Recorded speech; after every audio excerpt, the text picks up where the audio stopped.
नमस्कार, लक्षवेधीमध्ये आपल्या सगळ्यांचं स्वागत। मी प्रसाद काथे। केंद्रीय अर्थमंत्री निर्मला सीतारामन यांनी आपलं तिसरं बजेट अर्थात अर्थसंकल्प सादर केला।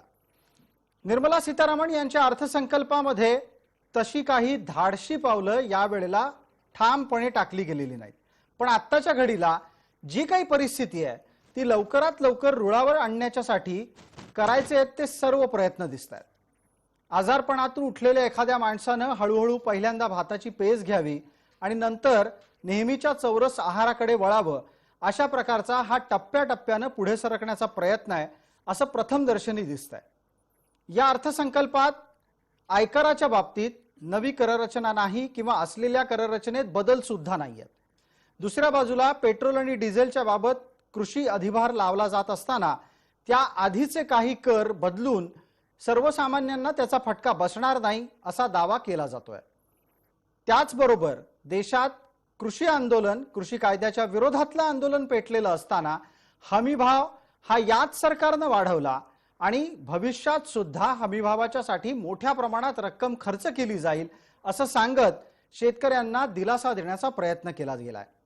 वरवर पाहता हा अर्थसंकल्प जितका आर्थिक आहे तितका तो पोटामध्ये राजकीय सुद्धा आहे। ज्या राज्यांमध्ये निवडणुका आहेत त्या राज्यांवर या अर्थसंकल्पाची विशेष नजर आहे। त्याचबरोबर महाराष्ट्रासारख्या राज्याकडे पाहिलं गेलं नाही अशी विरोधकांची तक्रार आत्ताच सुरू झाली आहे। एकूणात कोरोना काळात अर्थव्यवस्था ज्या पद्धतीने आव्हानात्मक स्थितीतून गेली तिला त्या अर्थव्यवस्थेची गाडी पुन्हा रुळावर आणण्याची जबाबदारी या अर्थसंकल्पाच्या निमित्तानं अर्थमंत्र्यांच्या खांद्यावर होती आणि त्याच निमित्तानं आपला प्रश्न आहे की शिवधनुष्य पेललं गेलंय का।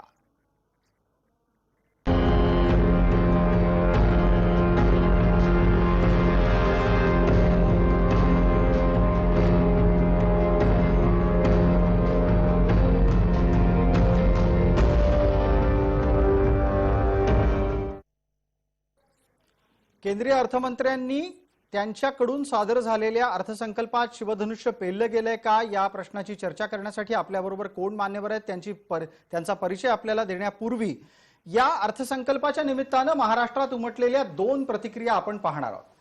पहिली प्रतिक्रिया आहे ती काँग्रेसची। काँग्रेसला केंद्रीय अर्थसंकल्प काही रुचलेला नाही, पटलेला नाही आणि त्याला उत्तर दिलंय ते भारतीय जनता पार्टीनं।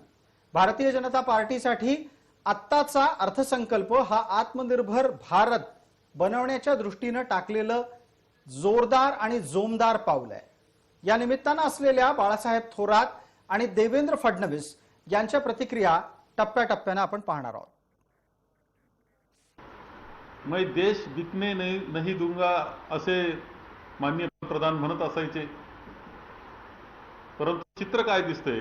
देश बिकने नहीं दूंगा म्हणत होते, परंतु माननीय अर्थमंत्र्यांनी असं दाखवून दिलं की पंतप्रधान खोटं बोलत होते, आम्ही देश विकायला काढलेला आहे। विविध तरतुदींसोबत सगळ्यात महत्त्वाचं भारताचं जे शेतीचं क्षेत्र आहे, कृषीचं क्षेत्र आहे, या क्षेत्रातली आर्थिक तरतूद ही 2013-14च्या तुलनेत या अर्थसंकल्पामध्ये 5 पटीने वाढली आहे। 5 पटीने 13-14ला जी काही आर्थिक तरतूद होती त्याच्या तुलनेत 5 पटीने वाढलेली आपल्याला आर्थिक तरतूद दिसते। या निमित्तानं चर्चा पुढे नेत असताना केंद्रीय अर्थसंकल्पात महाराष्ट्राच्या वाट्याला काय आलंय तेही जाणून घेऊया। अर्थसंकल्पात महाराष्ट्र कसा आपल्याला सापडू शकतो तर मुंबई आणि कन्याकुमारी कॉरिडॉर विस्ताराच्यासाठी 64,000 कोटी रुपये प्रस्तावित आहेत। भुसावळ खडगपूर वाहतूक महामार्ग सुद्धा या बजेटमध्ये अर्थसंकल्पामध्ये प्रस्तावित करण्यात आलेला आहे। राष्ट्रीय रेल्वे योजनेच्यासाठी 1,10,055 कोटी प्रस्तावित आहेत। यातला मोठा हिस्सा महाराष्ट्राला मिळेल अशी अपेक्षा केली जाते। नागपूर मेट्रो 2 या प्रकल्पासाठी 5,000 कोटी रुपयांची तरतूद आहे असं केंद्रीय अर्थमंत्र्यांनी आपल्या भाषणामध्ये म्हटलं। आणि त्याच्या जोडीला नाशिकच्या मेट्रोसाठी 2092 कोटी रुपयांची तरतूद आहे, असंही प्रस्तावित असल्याचं सांगण्यात आलंय केंद्रीय अर्थमंत्र्यांच्या माध्यमातून.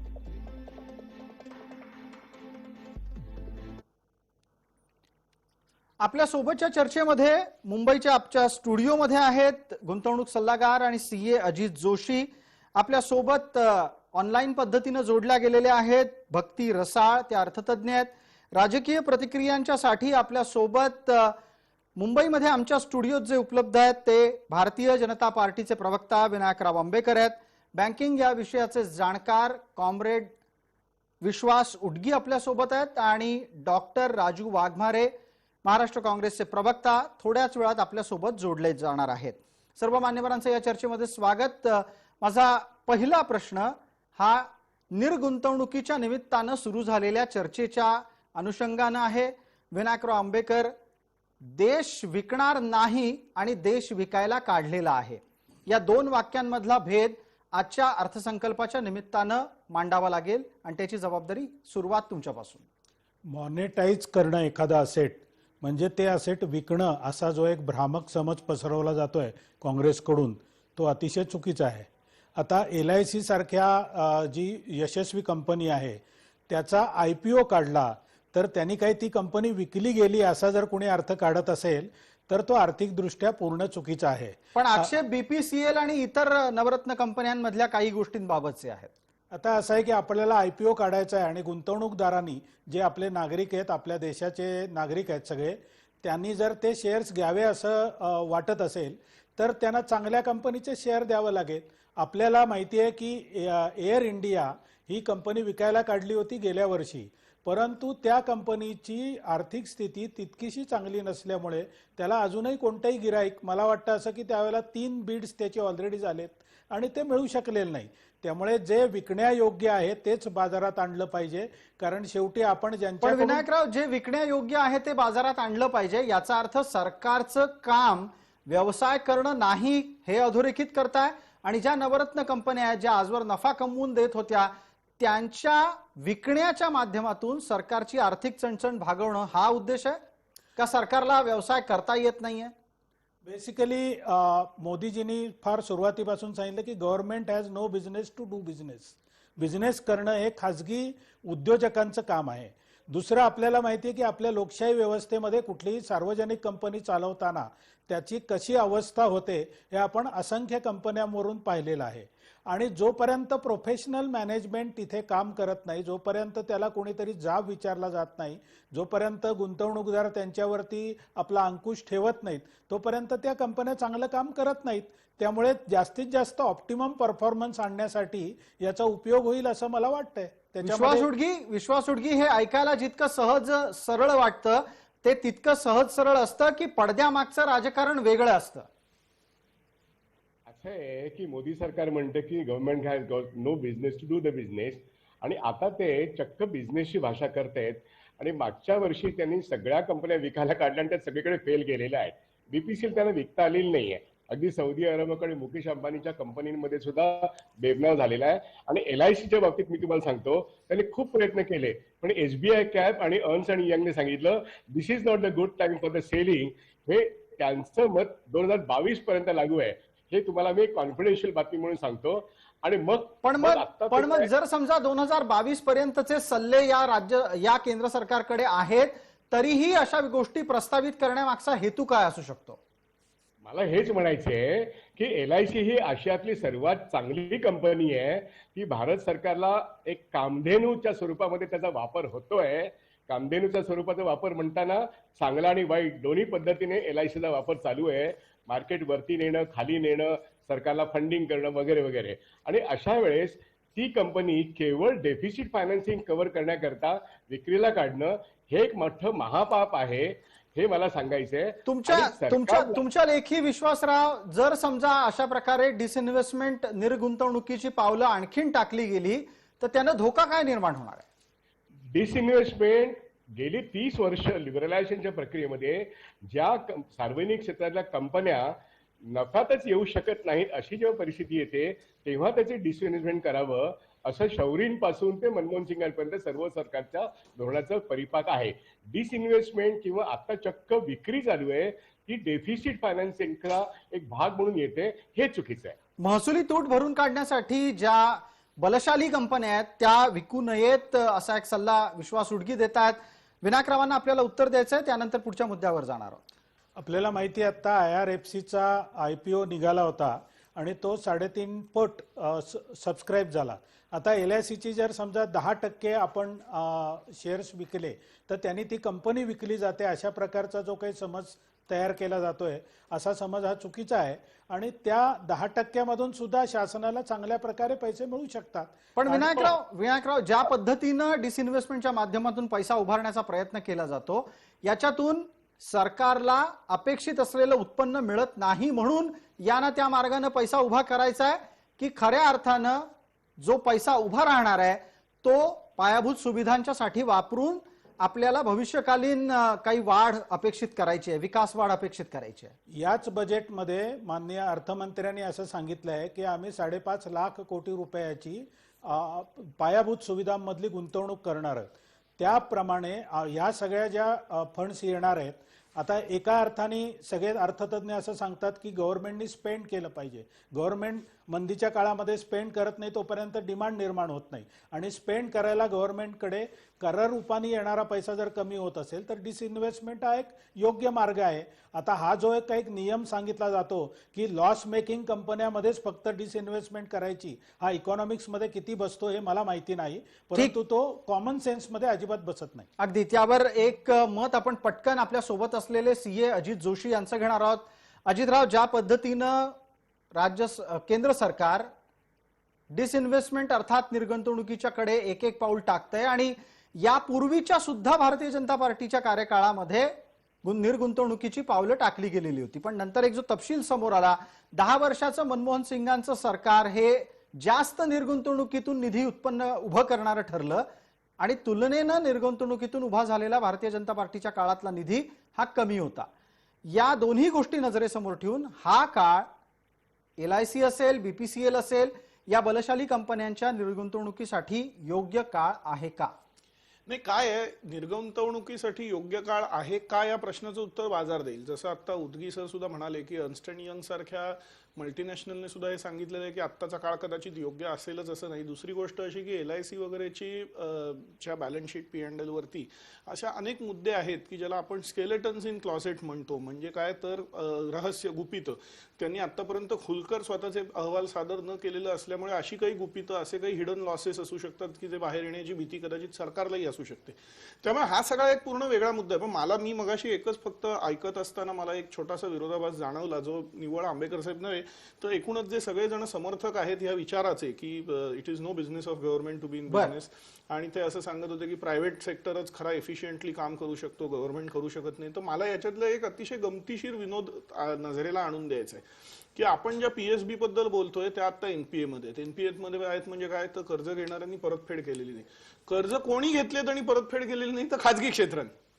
म्हणजे खाजगी क्षेत्राचे NPA वाढलेत, खाजगी क्षेत्राला परतफेड करता येत नाहीये, खाजगी क्षेत्राला कर्ज माफी द्यावी लागतेय, आणि आता त्याच्यानंतर आपण असं म्हणतोय की पण सरकारी ऍसेट मात्र जर विकून खाजगी क्षेत्राकडे गेलं तर एफिशियंटली चालेल. There is inherent contradiction in it. एवढंच मला फक्त नजरेला आणून द्यायचंय.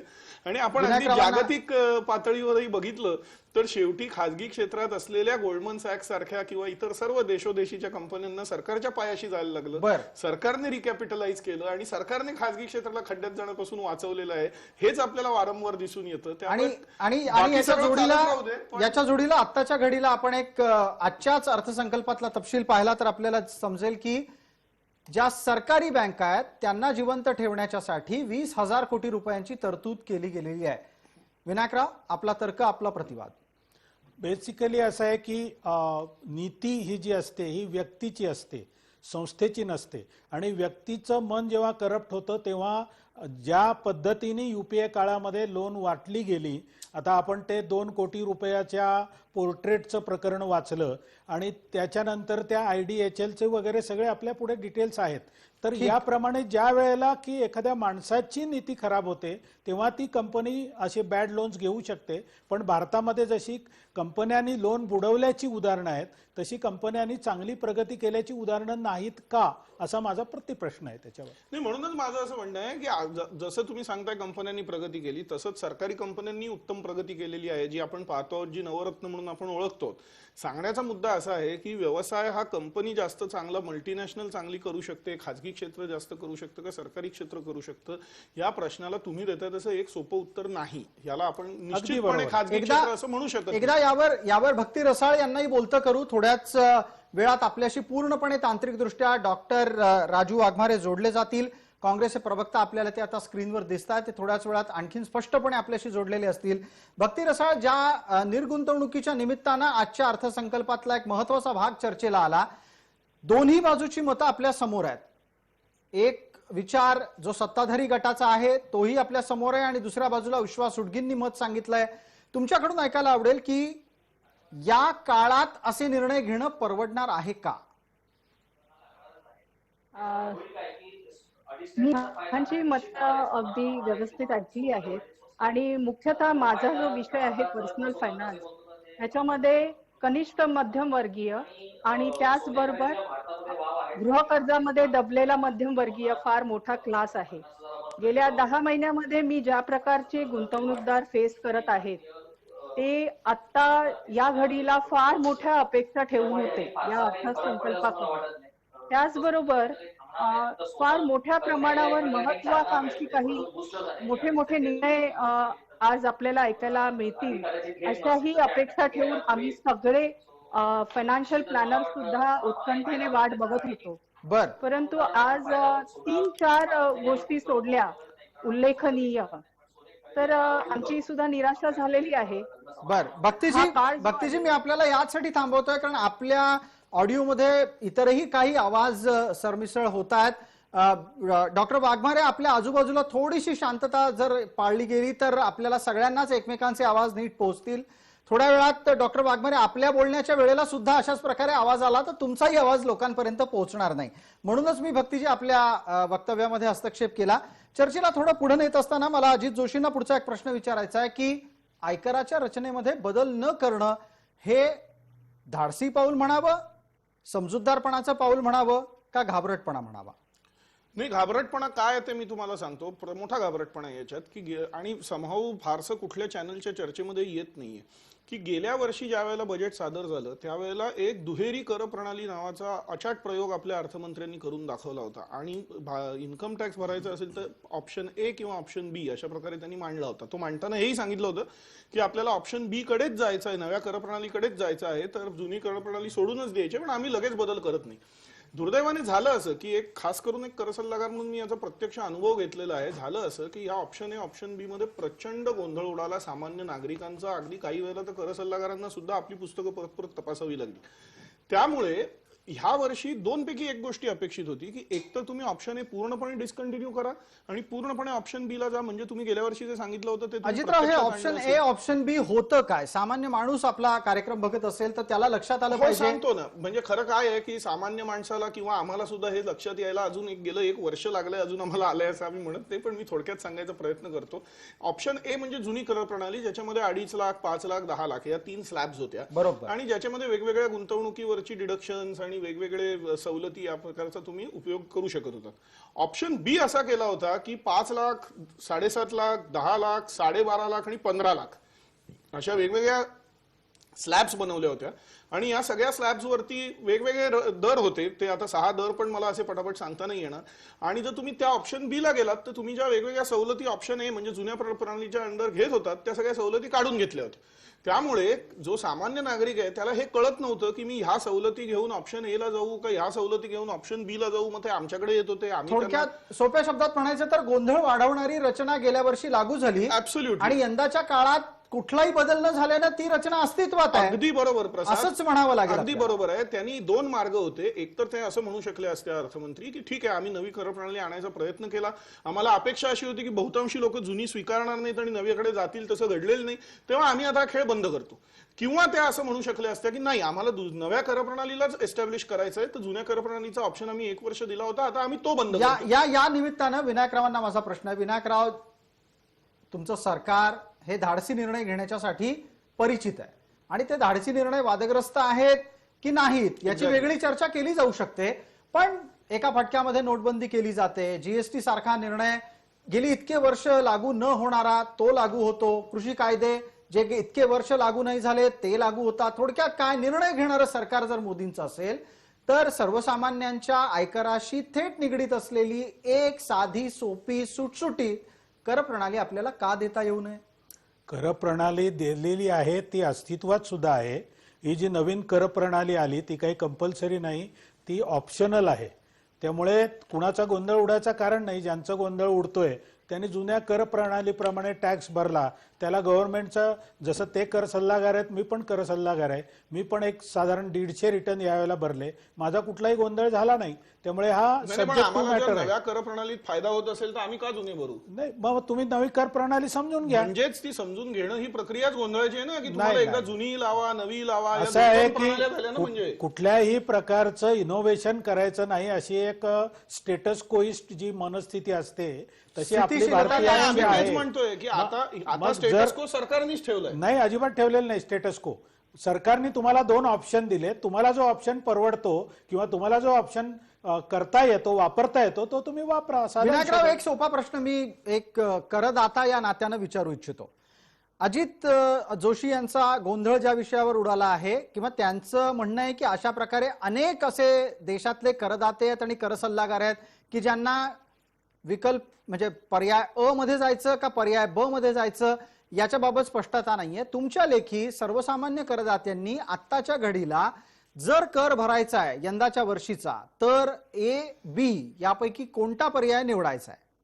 असं आहे की सर्व सामान्य करदाता याची पहिल्यांदा आपल्याला व्याख्या करावी लागेल आणि सगळ्यात सर्वसामान्य असा जो करदाता आहे त्याच्यासाठी एक सरळ नावाचा फॉर्म आहे की ज्याच्यामध्ये फार काही क्वेश्चन्स विचारले जात नाही. आज आपण पाहिलं असेल 75 वर्षाच्या वरचे जे करदाते आहेत त्यांना रिटर्न भरण्याचीच माफी दिलेली आहे. बर, तर अशा प्रकारे नाही.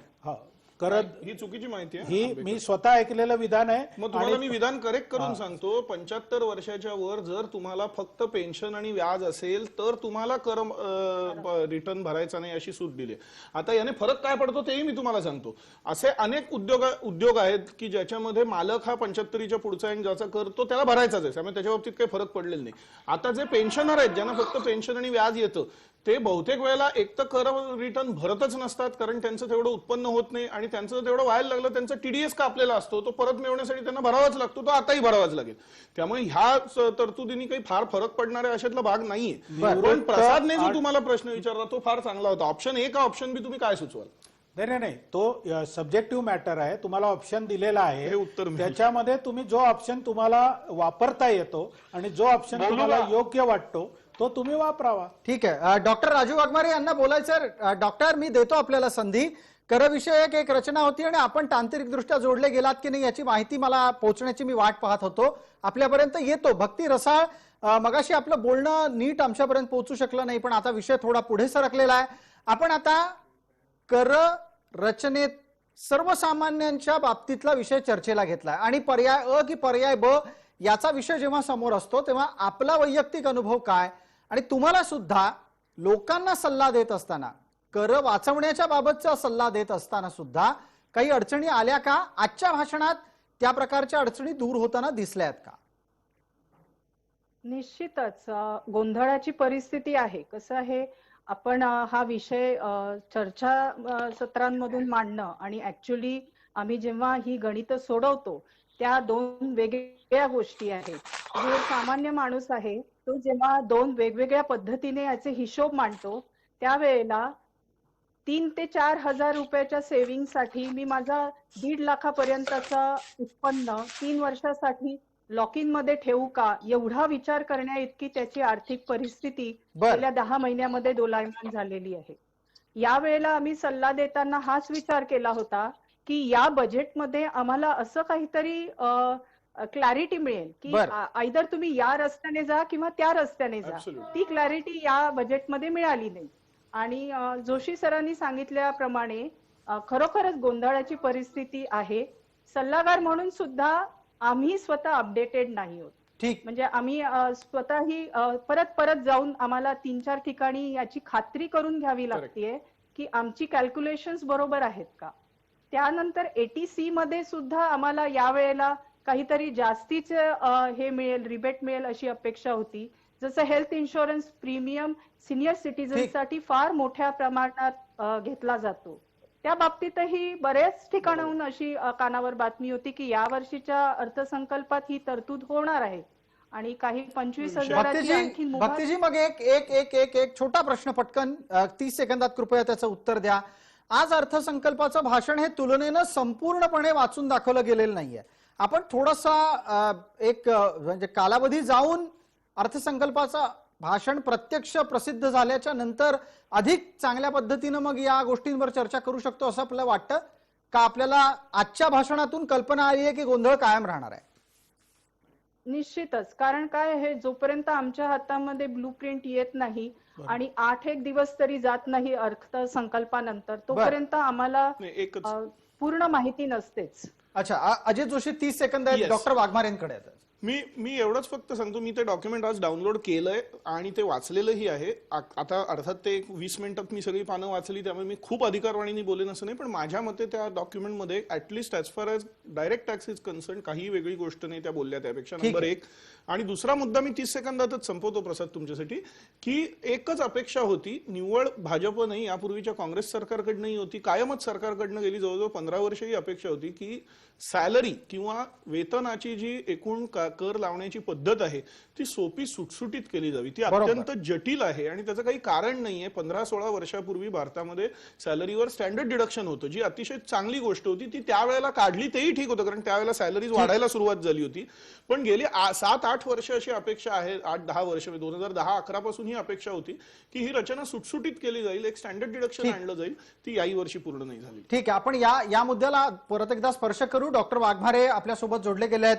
डॉक्टर वाघमारे, आपल्यासाठीचा थेट प्रश्न असा आहे की कृषी विषयक बऱ्याचशा तरतुदी केल्या गेल्या आणि तशा प्रकारचे प्रस्ताव आजच्या भाषणामध्ये वाचून दाखवले गेले. त्या निमित्तानं माझा थेट प्रश्न आपल्याला आहे, राज्य आणि केंद्र पातळीवर हमीभावाचा मुद्दा गाजतोय. केंद्रीय पातळीवर हमीभावाच्या बाबतीत सांगितलं गेलं की मोदी सरकार आल्यापासून हमीभाव 1.5 राखण्यात त्यांना यश आलेलं आहे. तुमच्या लेखी आजच्या तरतुदी ऐकून शेतकऱ्यांच्या आंदोलनाच्या बाबतीत परिस्थिती बदलेल का? मला प्रसादजी असं अजिबात वाटत नाही की शेतकऱ्यांच्या आंदोलनाची परिस्थिती बदलेल.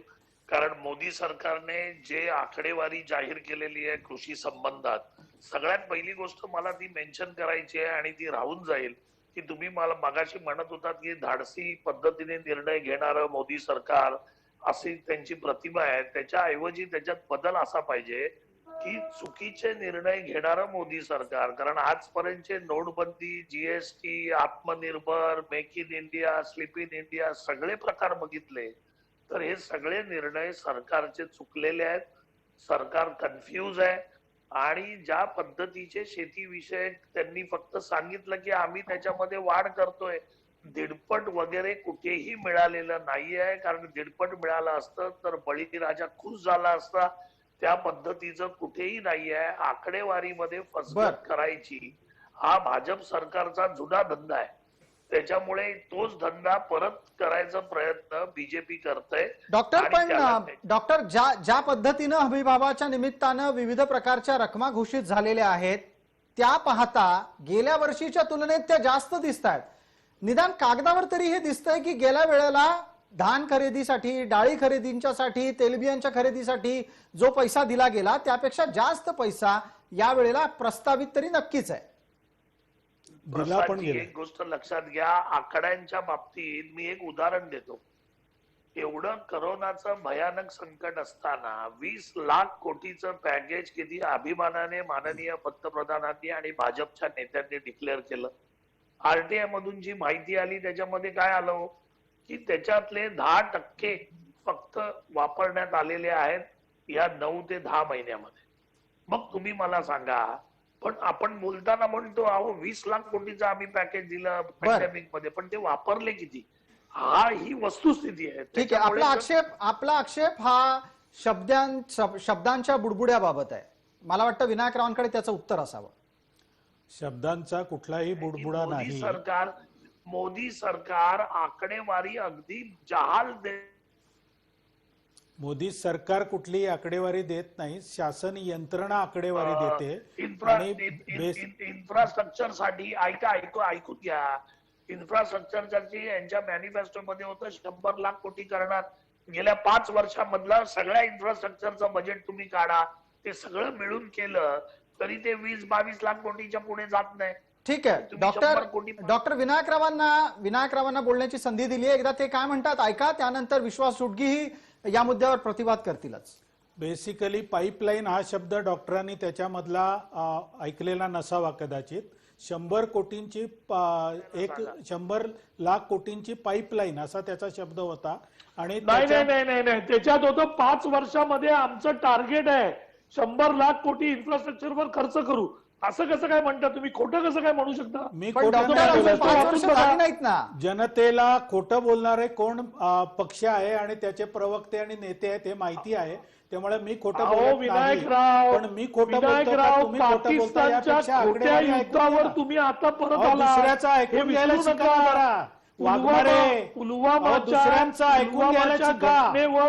तुम्ही निवडून आला तो शहाणे तुम्ही कसल्या बाता मारताय, कसल्या विकासाच्या गोष्टी करताय? डॉक्टर पाकिस्तानचं अर्थसंकल्पात आता पाकिस्तान कशाला घेऊन येत आहे? डॉक्टर थांबा. डॉक्टर काही आकड्यांच्या गोष्टी चालल्या आहेत तर त्याची चर्चा पुढे जाऊ द्यात. विनायकराव म्हणतात की खरं कोण खोटं कोण याचं उत्तर आकडे ठरवतील. एकदा त्यांचा तर्क ऐकू, त्यानंतर पुढे नेऊया चर्चेला. बेसिकली आकडेवारी कोणी खोटी देत नाही, कारण आकडेवारी ही ते बघा. परत तुम्ही काय बोलताय मध्ये हो? ऐकून घ्यायला शिका ना जरा. संपला तुमचा पक्ष. आम्ही करताय. खरं बोला. हा, आम्ही खरंच बोलतो. आम्ही कधी खोटं बोलत नाही. ठीक आहे. शाब्दिक चकमकीत वेळ नको घालवायला. विनायकराव, आपण आपली भूमिका मांडावी. हो, आपल्याला माहिती आहे की आपल्याकडे सागरमाला हा जो प्रकल्प आहे त्याच्यामध्ये किती इन्व्हेस्टमेंट झाली याची सगळी आकडेवारी त्याच्या वेबसाईटवरती उपलब्ध आहे. आणि ही आकडेवारी त्याची टेंडर सुद्धा तिथेच दिसतात त्या वेबसाईटवर. प्रत्येक टेंडर उघडून पहा आणि ते तुम्हाला कळेल. त्याच्यानंतर भारतमाला हा जो रस्त्यांच्या विषयीचा प्रकल्प आहे त्याची फेज 1 फेज 2 सगळी आकडेवारी तिथे उपलब्ध आहे. फेज 1 जी होती ती 6 लाख कोटी रुपयांची होती. ती आता त्याच्यापैकी बरेचसे पैसे खर्च झालेले आहेत. पुन्हा यावर्षी याच्यासाठी रोडसाठी म्हणून 5 लाख आणि काही कोटी रुपयांची तरतूद केलेली आहे. आणि त्याच्यामध्ये सुद्धा किती पैसे खर्च झाले हे त्याच बजेटमध्ये नमूद केलेलं आहे की किती रुपयांची टेंडर काढली गेली, किती रुपये व्यय झाला आणि किती रुपये पाईपलाईन मध्ये. विनायकराव, थोडक्यात आपल्याला काय सांगायचं आहे? बोले तैसा चाले. नक्कीच. बर, विश्वासराव, पटतोय का हा मुद्दा? विश्वास उडगी बोले तैसा चाले असतं तर ही परिस्थिती देशाची राहिली नसती. ठीक आहे डॉक्टर, आपलं मत घेतो. विश्वास उडगींना बोलण्याची संधी दिली आहे, एकदा त्यांना बोलू द्या. विश्वासराव, माझं स्पष्ट मत असं आहे की करोनापूर्व कालखंडात GDP 3.5% का आला? जर आंबेकर म्हणतात तसं जर अत्यंत विकासात्मक असा हा देश असता गेल्या 5-7 वर्षात तर 3.5%चा GDP 8%वर आला नसता खाली. हा एक भाग.